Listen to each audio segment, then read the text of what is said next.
Yeah, we saw that. We saw her. She's Snapchatting.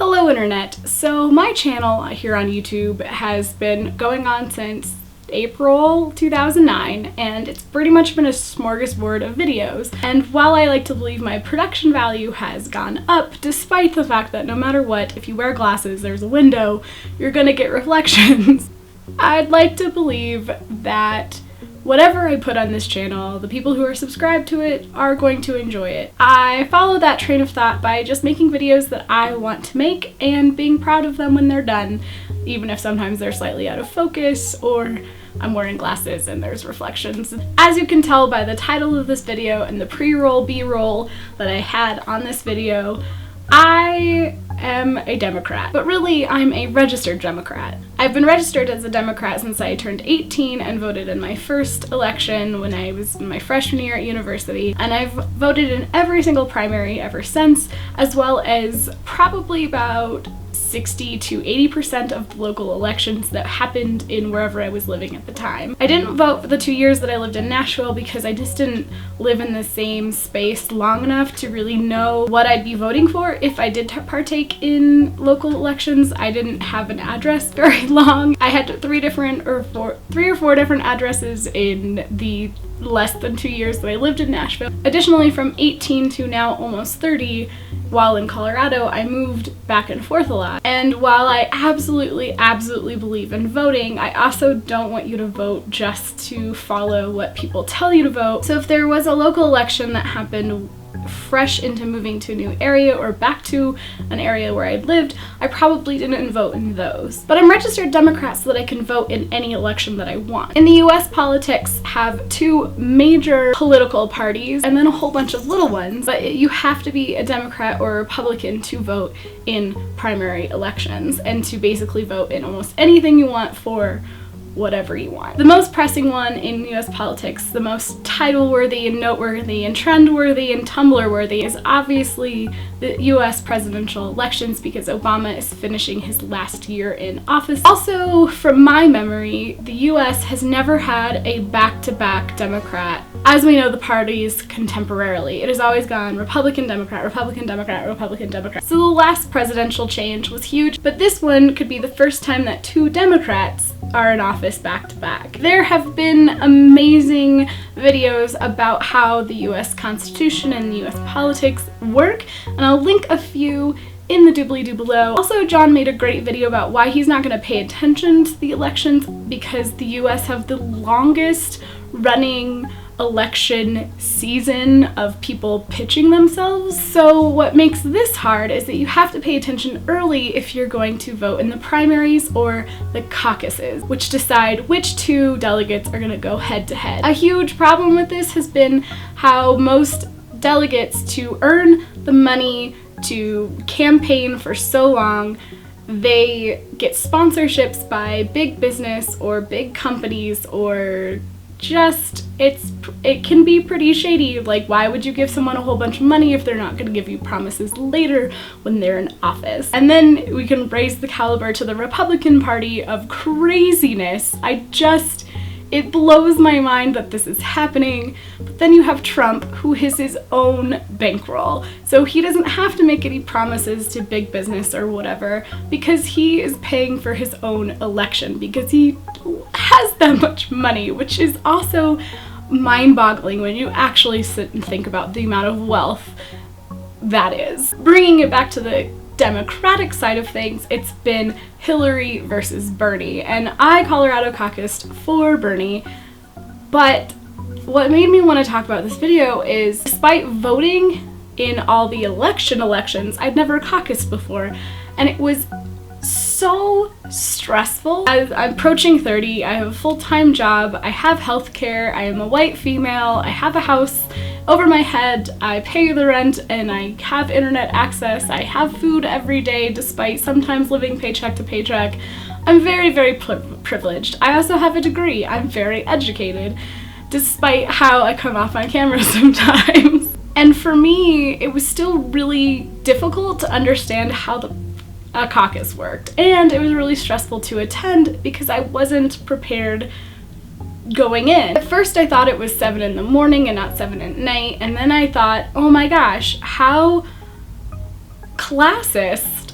It really, like, I knew that our democratic society was a little classist when you compare socioeconomic status with who's represented and what voices are heard, but then I thought, if you only have a 2-hour window on one day to go make your voice heard in a caucus, if you work odd jobs or multiple jobs to make ends meet, you can't afford to take this time off. And yes, legally, you're supposed to be able to go and leave and do this. Your employer is supposed to allow you the time off to go do this, but that's not paid time off generally. So you would be sacrificing 2 hours of how to put a roof over your head and food on the table to go have your voice heard when you might not be the only mouth you're responsible for. I am the only mouth, well, I am 1.5 mouths. I am responsible for my mouth, and I'm responsible for Kona's mouth. I'm responsible for my house, I am responsible for Kona's house. That is it. If you could imagine being a family and having to make that choice, of course you're going to choose going to work and supporting your family. Caucuses require you to be there on site. Primary elections are voting. You just send in your ballot. I have been registered as an absentee ballot voter for a long time because I like to sit down and read what I'm voting about. I get the little packets, I get my Googles out, and I sit down and I can vote in my home in the comfort of knowing how to research. When caucusing, you have to physically be there, and so that is a really huge sacrifice for some people. Additionally, I don't drive, so I did list my privilege, but I don't drive, I don't have a car, so for me to get off work at a time that was reasonable and then get there on time, because not only do you have to physically be there for the 2 hours of the caucus, but then you have to be there 45 minutes early so you can get in. At least that was the recommended time. When you look at our culture, who most likely is going to be able to show up to a caucus and share their support? People who have a good income or have the ability to take time off, who aren't very busy after the after-work hours, and that is probably going to be a lot of upper class, older than me, white people. That being said, in my B-roll footage, so many people were able to figure it out. Like, I myself posted stuff on the internet. I was like, I don't know how to do this.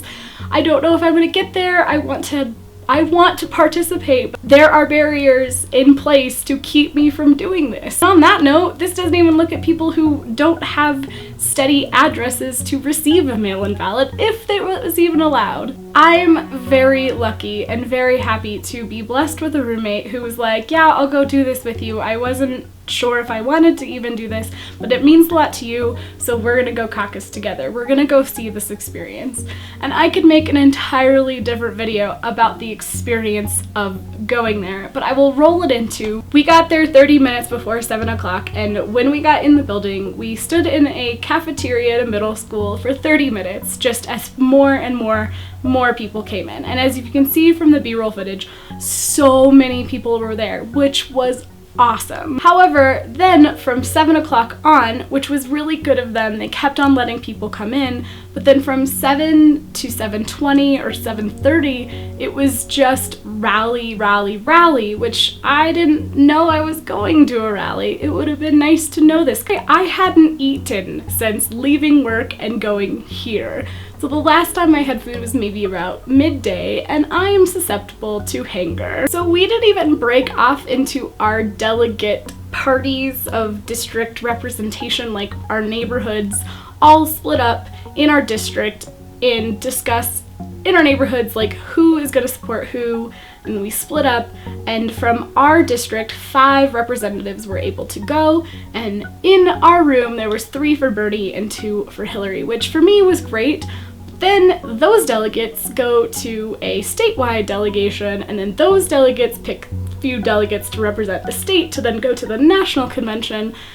And all of this time, that person is responsible for staying on the right side. There is a whole part of the convention and these meetings where Then supporters of the campaign will wine and dine these delegates to say, hey, I know that your people wanted you to support this person, but have you considered, here's a glass of wine, voting for my person? And so there's actually no guarantee that the 2 hours that I spent talking to my neighborhood's delegates will actually result in our Colorado representation staying with the original delegate. This is actually reflected in the voting of Congress and the Senate, and I just don't even want to go there. And it just got me really, really frustrated. So this is my rant about that subject. Is it going in a direction? I don't know. I am not Roseanna, who I very much look up to. I really like the group discussion, so this one-on video camera discussion, for me, it's not really great. I'll classify this as a rant. I don't really know what the goal of this video is because I don't really know what the goal of our government is anymore. As someone who comes from as much privilege as I do, I am starting to get more and more into this category of extreme frustration with our government and not having any idea how to fix it. I am voting. I am going out and using my voice in the current method and system that we have, but the system itself is completely, let's find a word without swearing, slated for people who have a higher socioeconomic status and frankly is so antiquated. I really love the idea of a caucus to come together to get your neighbors that you don't normally talk to anymore together to discuss who best represents you. But we're all so diverse, and frankly, when people get power, it is very difficult for them to not become self-serving with that power. I have a lot of respect and adoration for people who do get a platform and power and don't default to abuse of that. But the thing is, when you don't let the person speak for themselves, and you're relying on someone else to speak for you, that isn't always completely translated. I just wonder, how do we build a better system when the people who are currently in power have a death grip on that power? Do we need a complete revolution? Hopefully sans bloodshed? I don't know. It is very interesting / scary where my country is headed and how long it has been headed in this direction and how little we talk about it. So ultimately, this video is me talking about it. Please be kind in comments. Please, please, please be respectful. Please don't just shut me down as some idiot girl, because that will be really frustrating. I'll probably just not even respond to your comment. But anything you would like to say, please use a very kind and well-meaning lens, and I will hopefully not be offended by it. If you like this video, subscribe. If you don't like this video, stick around anyways, because not all of them are like this, and I have some really cool stuff coming up that is less personal and ranty, but people like rants, so until my next video, DFDBA.